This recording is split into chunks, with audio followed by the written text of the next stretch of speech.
Romanos capítulo de número 10, versículos 9 e 10, o apóstolo Paulo utiliza a expressão das seguintes palavras: se confessares com a boca o Senhor Jesus e creres com o coração que Deus o ressuscitou dentre os mortos, serás salvos.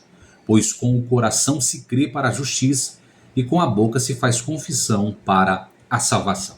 Eu percebo este texto na boca de muitas pessoas sem o devido entendimento e uma compreensão muito, e em alguns casos, totalmente equivocadas. Alguns utilizando este texto para dizerem que creem em Jesus e por isso estão salvos, pois estão confessando com a sua boca, mas não têm absolutamente mudança de comportamento ou nenhuma transformação em suas vidas.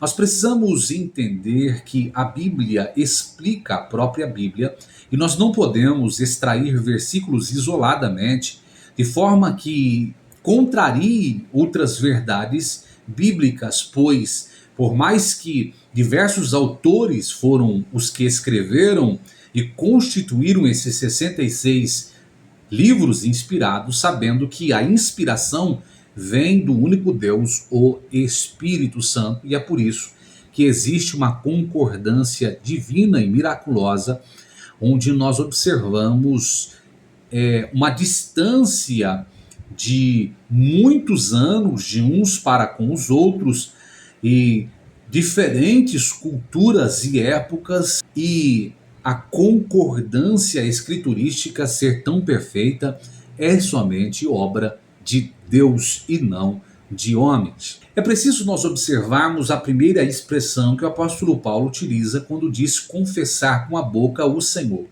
A palavra utilizada para Senhor no grego é kurios, que tem a ideia de pertencimento, de governo. É aquele a quem uma pessoa ou coisa pertence, aquele quem tem poder de decisão. É a ideia antiga de senhor e escravo, onde senhores adquiriam escravos e eles passavam a fazer parte de sua propriedade e já não mais poderiam andar em suas vontades, mas sim viver para cumprir a vontade do seu Senhor. Outra verdade que precisa ser levada em consideração neste texto para que possamos compreender de forma mais clara o que o apóstolo Paulo quer dizer é quando Paulo fala sobre crer com o coração para a justiça e confessar com a boca para a salvação. Observe que a boca está falando o que aconteceu no coração.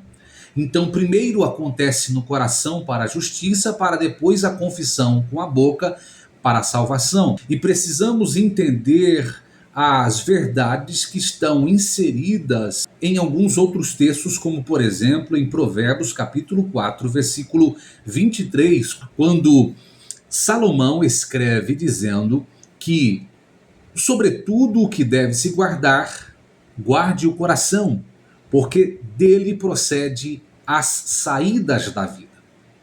Observe também o que Salomão ainda escreve em Provérbios capítulo 15, versículo 13, onde ele diz que um coração alegre formoseia o rosto. Em concordância com isto, Mateus escreve no capítulo 12, versículo 34, a boca fala o que o coração está cheio. Ou seja, é uma ideia onde o que o exterior mostra é de fato o que o interior crê. O que está tomado o seu interior, certamente o seu exterior dará sinais. Logo, se eu creio em Cristo como Senhor da minha vida, com o coração para a justiça, as saídas da vida terá de mostrar o Cristo crido. Assim como pelo olhar eu percebo um rosto formoso, logo também com os ouvidos eu percebo palavras que demonstram um coração cheio. Logo perceberão não só pela vista, mas também pelo que ouve de mim a respeito de que se de fato eu tenho Cristo ou não. E não é simplesmente uma confissão desordenada ou sem vida e sem fundamentos. Porque se assim fosse, não faria sentido Mateus capítulo 7, versículos 21 a 23, quando Jesus disse que nem todos os que dizem Senhor, Senhor, herdarão o reino de Deus. Por quê? Porque muitos naquele dia dirão: Senhor, eu profetizei em teu nome, curei em teu nome, expulsei demônios em teu nome. E ouvirão da boca de Jesus a triste expressão: Apartai-vos de mim, que eu não vos conheço, praticantes da iniquidade. Observe que eles confessaram com a boca e até mostraram obras com suas vidas, mas o seu interior estavam tomado de iniquidade e eles se moviam por ela e não por aquilo que eles professavam.